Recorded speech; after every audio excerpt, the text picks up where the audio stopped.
Welcome to Ethan's Storytime Online, brought to you by Ethan and Chaco's Book Club at Chaco Children's Hospital. My name is Kyla and I am 11 years old and I live in Orange County. I am going to read Penelope Jane, written by Roseanne Cash and illustrated by G. Brian Carson. Tall as an eyelash, quick as a plane, was the tiniest fairy, Penelope Jane. Penelope Jane was 5 years old, and her very best friend was 5-year-old Carrie.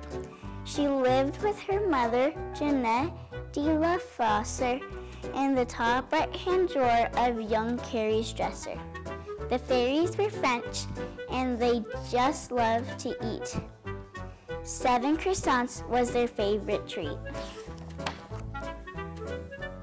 Penelope went to the smallest of schools, where she learned to sing songs and obey fairy rules, like never fly into a sliding glass door, never drink milk that has spilled on the floor, always remember to dry both your wings, and when eating croissants, try not to sing.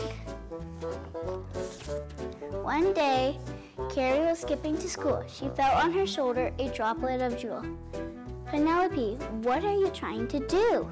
"My school is too big for a fairy like you." "Oh, please let me come," cried the stowaway fairy. "I'll be perfectiment." "Do you promise?" said Carrie. But Penelope wasn't quite perfect that day. She did quite a few things that weren't wrong in some way.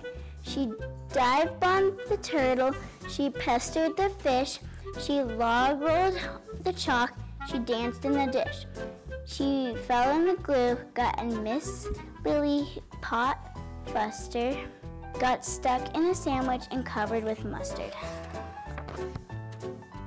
Finally, the teacher said, "You are a pain. Go sit in the corner, Penelope Jane." Our wild little fairy felt sorry and sad. She sluck to the corner. She knew she'd been bad. All the children marched out calling, "Lunchtime, let's go," and PJ was left alone. But oh no!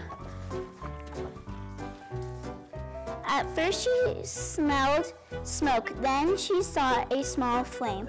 She flew to the window and called Carrie's name. She pulled the alarm bell with all of her might, but it was too heavy and she was too light. All she remembered her wonderful song her mother had written called "How to Be Strong." She let her voice fly. Boy, could that fairy sing. Then she figured out just how to make the bell ring.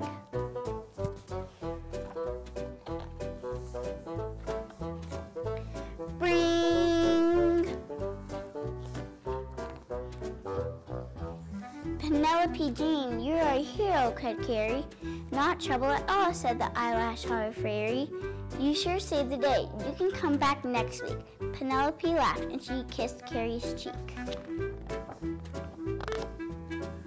The school had a party, a big celebration, that gave Mr. Turtle a month-long vacation. Penelope's mom baked 1,000 croissants and handed them out at the press conference. That night, in her home, Carrie's room, PJ drawer, they ate and sang till they sank to the floor. They tucked into bed and they turned out the light. And Penelope whispered her 7 good night.